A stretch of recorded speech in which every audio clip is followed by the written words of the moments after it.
7일 금요일 여러분들과 함께 나눌 바이블 타임의 내용은요, 민수기 10장 그리고 마가복음 10장 17에서부터 31절까지의 내용이 되겠습니다. 계속해서 민수기를 보고 있는데 민수기를 크게 두 가지로 나눠볼 수 있을 것 같아요. 첫 번째는 1장에서부터 오늘 읽을 우리가 10장 10절까지의 내용을 보면 하나님께서 이스라엘 백성을 가나안 땅으로 이끌어내시기 위한 준비 작업이 보이고요. 10장 11절에서부터 또 마지막 장까지인 36장을 보면 이것들을 준비하고 또 실행하는 이스라엘 백성들의 모습이 보이게 됩니다. 오늘 10장 1절에서부터 10절까지 마지막 준비를 시키시는 거예요. 출발하기 전 그 마지막 준비요. 마지막 준비 중요하잖아요. 근데 무엇 시킬까 보니까 나팔을 준비를 시키고 계세요. 왜 나팔이 중요하지? 진짜 나팔이 중요한 역할들을 많이 감당하고 있더라고요. 나팔의 개수에 따라 또 소리에 따라 이스라엘 백성들이 나아오기도 하고 행진을 하기도 하고 대적을 치러 가기도 하고 하나님께서 나팔 소리를 듣고 이스라엘 백성을 기억하기도 하시고 여러 가지 일들을 많이 하고 있어요. 이스라엘 백성이 지금 한두 명이 아니잖아요. 은혜교회 사람들도 되게 많지만 뭐 그거에 뭐 몇 배 되는 지금 사람들이 국민 대이동을 하고 있는데 그 많은 식구들을 움직여 이렇게 얘기하면 시간이 얼마나 많이 걸렸을까요? 나팔을 뿌 불면 어떻게 해라. 나팔을 2개를 불면 뭐 어떻게 해라. 여기 이제 계속해서 말씀이 나와 있는데 나팔 2개를 만들어서 2개를 불 때는 회막문 앞에 나오게 하고 또 하나만 불 때는 지휘관들이 모여서 4개로 나온다. 이 10절까지 지금 나팔의 소리에 따라서 어떻게 해야 되는지 나와 있는데요. 이렇게 움직이려면 나팔 소리를 잘 알아야 될 것 같아요. 저도 이렇게 보면서 나는 나팔 소리를 잘 듣고 있나? 나는 그 신호를 잘 알고 있나? 이런 생각을 해보게 됐어요. 작년에 엑시트라는 영화를 봤는데 그게 국민 재난 영화인데 조정석하고 윤아가 나오는 영화였거든요. 진짜 영화 내내 그 모스 부호 SOS만 계속 나왔던 것 같아요. 그게 따따따따따따따따따 막 이렇게 되는 거거든요. 그것만 계속 외치다가 결국은 그 2명이 구조가 돼요. 그 소리를 보고서 헬리콥터가 오게 되거든요. 그만큼 그 신호를 잘 알고 있어야 무슨 소리를 어떻게 하는지에 따라 내가 이 이스라엘 백성이 가나안 땅에 갈 때 움직임을 잘 캐치할 텐데 그러지 못하면 또 움직이지 못하는 몇 명의 사람들이 속출하지 않았을까 생각이 듭니다. 그래서 제가 여기 보니까 나는 듣고 있는가? 때로는 나도 듣지 않고 보려고만 하지 않나. 어떤 성과, 내가 했던 그 사역의 그 열매들 이런 것들만 보고 나아가려고 했던 그 모습 가운데 하나님의 음성을 놓치고 가지는 않았는가 이런 생각을 해보게 돼요. 그러면서 요새 내가 가장 많이 듣는 그런 소리는 어떤 것이지? 물론 아이들과 있을 때 엄마 소리를 제일 많이 듣는데 지금같이 이렇게 고요한 시간에 내가 어떤 소리를 제일 많이 듣지? 생각해보니까 하나님의 음성은 또 아닌 것 같고 또 그러면서 회개하게 되고 기도할 때 우리가 가장 하나님의 음성을 많이 듣게 되잖아요. 기도할 것들은 너무 많은데 제가 그냥 너무 피곤하다는 이유로 기도하지 않고 이 시간을 막 넘겼던 것 같아요. 그래서 좀 회개를 하게 되었습니다. 8절에 보니까 이 나팔은 제사장들만 불 수 있다고 그렇게 나와 있거든요. 이 제사장의 역할 또 어떻게 되는지 뒤에 한번 보고요. 이 10절에 보니까 이 나팔을 언제 부냐면 화목 제물을 드리면서 나팔을 불라 이렇게 나와 있거든요. 이렇게 화목 제물을 드리면서까지 또 나팔을 불면 이 소리를 듣고 하나님께서 이스라엘 백성을 기억하신다고 말씀을 하고 계세요. 진짜 감사하죠. 그러니까 나팔의 역할이 굉장히 컸어요. 이 나팔의 역할을 잘 숙지하고 난 다음에 드디어 이제 10장 11절에 이스라엘 백성이 출발하게 됩니다. 11절에 둘째 해, 둘째 달, 스무 날에 구름이 증거의 성막에서 떠오름에 이스라엘 자손이 시내 광야에서 출발하여 자기 길을 가더라 이렇게 나와 있거든요. 구름이 뜨니까 출발을 했어요. 아까 8절에서 그 제사장들이 나팔을 분다고 했잖아요. 그러니까 그 제사장들은 구름을 보는 거예요. 구름을 보고 구름이 뜨면 나팔을 부는 거죠. 그러면 그 분 나팔을 듣고 이스라엘 백성은 행진을 하게 되는 거예요. 진짜 보고 듣고 행하기만 하면 되는데 때로는 저는 앞서 나가고 내 의견을 내 생각을 의지해서 막 그러지 못했던 저의 모습들이 또 보이더라고요. 저희 집에 일꾼이 하나 있어요. 이산이라고 둘째 아들 그 뽀글이가 제일 일을 많이 해요. 진짜 집안의 모든 일들을 가장 많이 감당함에도 얘가 가장 욕을 먹는 이유는 보고 듣고 행하기만 하면 되는데 그거를 안 하는 거예요. 며칠 전에 제가 요새 마카롱을 만들잖아요. 그래서 며칠 전에 마카롱을 만들면서 아몬드 가루가 필요해서 사나 아몬드 가루 그 봉투 좀 뜯어서 엄마 여기 통에다 넣어줘 이렇게 얘기를 했는데 제가 얘기한 대로 뜯어서 넣기만 하면 되는데 이것을 뜯고 넣고 그 이후의 것을 얘가 자꾸 하다 보니까 아니 봉투를 하나만 찢으라고 그랬지 거기 있는 걸 다 찢어놓은 거예요. 그러니까는 막 이제 또 욕을 먹었겠죠? 일은 하나 해놓고 그냥 보고 듣고 행하기만 하면 되는 일들을 왜 자기가 자기 생각이 앞서서 이 일들을 해서 욕을 먹냔 말이지요. 얘가 항상 그래요. 근데 저도 이렇게 산이 모습을 보면서 단순한 이런 일이지만 저는 하나님의 음성을 하나님의 일들을 보고 하나님의 음성을 듣고 이걸 그냥 행하기만 하면 되는데 행함을 뛰어넘는 판단과 정죄와 또 혹은 나의 경험을 의지한 내 행동이 먼저 앞서 나가고 있지는 않았는가라는 생각을 해보게 됐습니다. 아까 많다고 그랬잖아요. 이스라엘 백성이 엄청 많은데 여기에서도 그런 사람 꼭 있었을 것 같아요. 듣지 않고 옆에 사람 보다가 한 박자씩 꼭 느리는 애들. 그러면 그 느린 애들을 보는 또 다른 애는 또 느리게 되고 막 그러면서 이제 그 진행이 막 굉장히 느려지게 되지 않았을까. 사람인지라 뭐 이스라엘 백성들이 워낙 이렇게 말 안 듣는 걸 우리가 성경을 통해서 알고 있는데 뭐 그런 이단아쯤 몇 명 나오지 않았을까라는 그런 재밌는 생각을 해보게 됐어요.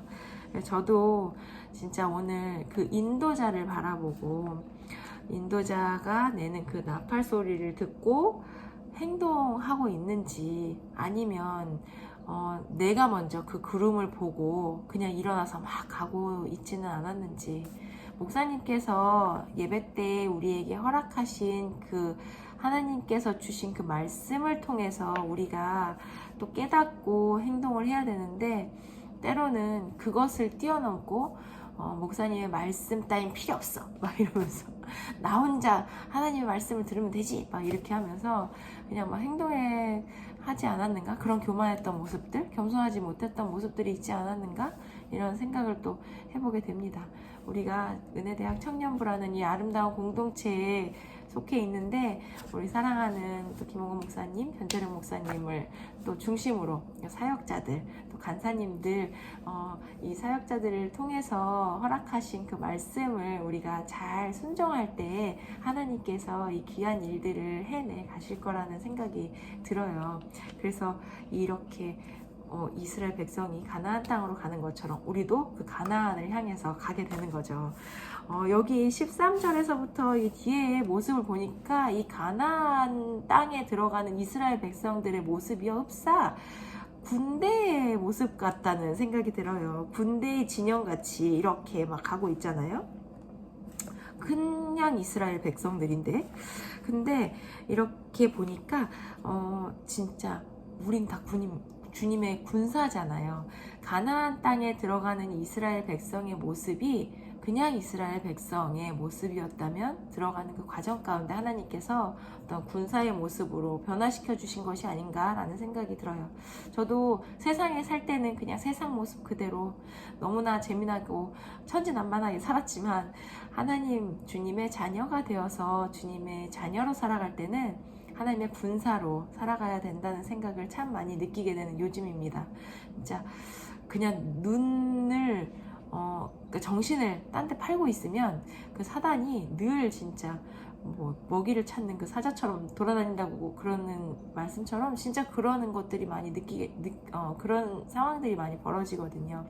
특히 가정에서, 저는 이제 가정에서 제일 많이 생활을 하니까 우리 아이들과 또 아빠와 뭐 서로 원치 않는 모습들을 보이게 될 때 마찰이 있게 되잖아요. 그러면 큰 소리도 나게 되고 막 싸움도 나고 막 그러거든요. 분위기가 막 이렇게 싸해지는 거예요. 그럼 저도 그 분위기에 휩쓸려서 그냥 저도 모르게 다운되고 다 포기하고 싶고 아무것도 하기 싫은 그런 저의 모습을 발견하게 되는데, 사실 그것도 제가 군사로서 정말 전신갑주를 잊지 않고 있었을 때 그냥 당해버리는 거거든요. 진짜 그 군사로서의 모습, 진짜 그 사단이 우리를 치려고 할 때에 무장하고 있다면 어떤 영적인 공격이 들어왔을 때 바로 분별하고 이것을 선포하고 나아가고 또 승리할 수 있는 그런 모습이 되지 않을까라는 생각을 해보게 돼요. 그래서 늘 이제 군사의 모습으로, 이 군대의 진영으로 가고 있는 이 이스라엘 백성들이 33절에 보니까요, 그들이 여호와의 산에서 떠나 3일 길을 갈 때 여호와의 언약궤가 그 3일 길에 앞서가며 그들의 쉴 곳을 찾았고, 이렇게 나와 있어요. 그림에 보니까 진짜 언약궤가 여기 있고요, 사람들이 막 이렇게 됐는데 언약궤가 먼저 가고 있는 거예요. 제가 이렇게 보면서 나의 언약궤는 어디 있는가? 어디쯤에 있을까? 내 뒤에 있을까? 내 옆에 있을까? 막 이런 생각이 들었어요. 말씀을 늘 앞에 두고 살아가야 되는데, 사실 이번 주에 바쁘다는 핑계로 묵상을 몇 번 까먹고 안 한 적이 있었거든요. 까먹은 게 아니라 그냥 하루를 먼저 시작해 버렸던 거죠. 말씀을 읽지 않고 시작하는 날과 말씀을 읽고 사는 날은 정말 큰 차이가 있는데, 제가 그렇게 행동했던 모습이 보여요. 근데 그게 오늘 이 마가복음의 내용과 참 많이 연결이 또 되어 있는 것 같아요. 진짜 신기하게요, 마태복음 할 때 부자 청년 묵상을 제가 했었거든요. 근데 오늘 마가복음의 부자 청년의 내용도 제가 하게 됐어요. 이제 하나님께서 무슨 큰 저에게 하실 말씀이 있는지. 부자 청년도 안 들어요. 그렇게 막 들으라고 그러는데 안 듣는 거예요. 잘 듣죠. 근데 그 하나를 안 듣죠. 10개를 다 했는데요, 부자 청년이 한 가지 부족한 것이 있었대요. 이 한 가지 부족한 것이 다 팔아서 가난한 자들에게 재물이 너무 많았으니까 그거를 줘야 되는데, 그거를 팔지 않음으로 인해서 이 31절에 나오는 먼저 된 자로서 나중된 자가 돼버렸어요.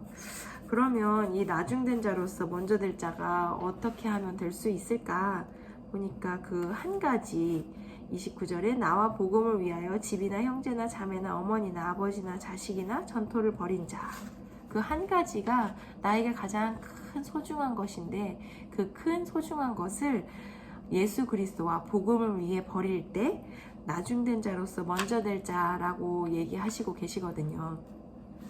가장 중요한 것, 그것이 무엇일까? 그게 아까 연결된다고 했잖아요. 제가 요새 뭐가 막 애들 홈스쿨도 하고 바쁘다는 핑계로, 그리고 여러 가지 다른 뭐 일들을 이제 왔다 갔다 하면서 마카롱도 팔고 막 이러면서 바쁘다는 핑계로 저를 먼저 챙기는 거예요. 예수 그리스도와 복음을 먼저 위에 살 때에 하나님께서 나중된 자가 먼저 된다고 그랬는데, 그러지 않고 제가 저를 먼저 챙기다 보니까 피곤하면 그냥 가서 눕고 막 시간만 나면 마사지 체어에 앉아있고 막 그런 저를 막 발견하게 되거든요. 그러면서 진짜 이 말씀을 보면서 좀 회개하게 됐어요. 왜냐하면 제가 저번 달인가 몇 주 전에 결단을 했거든요. 기도하면서 하나님, 제가 새벽 시간을 주님께 드릴게요. 막 6시에 일어나서 말씀도 읽고 운동도 하고, 그래서 제 체력으로 영육간의 강건을 위해서 오전 시간을 주님께 드리겠습니다. 이렇게 결단을 했는데, 사실 아직까지 그것이 지켜진 날이 별로 없었던 것 같아요. 잘 못했죠. 뭐 한 번 일어났었나. 그래서 그때 그렇게 했었는데, 그 다음부터는 진짜 저는 잠을 너무 사랑하는 사람이어서 아침에 일어나는 게 진짜 최고로 힘든데, 그거를 단 한 번도 지키지 못했다는 게 너무 회개가 되면서, 이 말씀을 보면서 말씀에 내가 귀 기울이고 진짜 그 음성을 듣고 따라가야 되는데 그러지 못하고 있었구나 라는 생각을 진짜 많이 하게 됐어요. 이 마지막에 언약궤가 3일 앞에 있어서 나의 쉴 곳을 찾아준다고 그랬잖아요. 말씀이 앞에 있어야 나의 쉴 곳을 내가 받는데, 그게 없으면 나의 쉴 곳을 찾지 못하는구나. 그게 제가 묵상을 시작하는 하루와 그렇지 않은 하루를 비교를 해보면 그것이 정답이 나오더라고요. 묵상을 하고 시작하는 날은 살아가져요, 하루가. 그런데 묵상을 하지 않고 시작한 날은 그냥 막 살아요. 그렇게 막 살다 보니까요, 아이들과 계속 싸우고, 또 무슨 일이 펑 터지고, 저쪽에서 펑 터지면 이쪽에서 흔들, 저쪽에서 흔들, 그냥 사는 거예요. 그런데 묵상을 하고 시작하는 하루는 똑같이 이쪽에서 펑, 저쪽에서 펑 이래도 살아가지더라고요. 말씀에 의해서 제가 말씀 따라 살아가지더라고요. 그럴 때 저녁에 누워서 하나님, 제가 오늘 어떻게 살았죠? 막 이렇게 생각해 보면 진짜 말씀을 내 앞에 두고 살았던 그 날은 하나님께서 쉴 곳을 찾게 해주셨던 것 같아요. 그들이 쉴 곳을 찾았대요. 저도 그렇게 쉴 곳을 허락받았던 것 같아요. 그래서 그 말씀의 묵상이 참 큰 힘이구나. 오늘 이 말씀을 다시 한번 보면서 새벽 시간을 진짜 결단하고 주님 앞에 다시 드려봐야 되겠다, 좀 결단을 하게 됐고요. 그리고 그것을 통하여서 내가 하나님의 음성을 듣고 있는지, 또 말씀을 내 앞에 두고 사는지, 그것을 다시 한번 또 생각해보는 그런 하루가 되었습니다. 이 말씀을 통해서 오늘도 결단한 내용들이 그냥 결단으로만 끝나지 않고 실행에 옮겨졌으면 좋겠어요. 이스라엘 백성들이 이렇게 준비해서 구름을 보고 듣고 행동했던 것처럼, 저도 오늘 이 말씀을 통해서 보고 듣고 깨달은 것들이 준비했을 때 그렇게 되는 그런 하루가 되기를 좀 소원하며, 여러분들도 오늘 이 말씀을 통해서 묵상한 내용들이 준비로만 끝나는 것이 아니라 실행에 옮겨지는 또 그런 하루가 되어지시기를 간절히 축원하면서, 이따 있을 또 예배 가운데 함께, 또 오늘 중고등부 연합 예배잖아요. 연합 예배잖아요. 그래서 우리 귀한 또 다음 세대들을 함께 서로 돌보고 연합하면서 예배드리는 그런 감사한 하루가 되기를 간절히 소원하면서 이따가 예배 때 뵙겠습니다. 바이바이.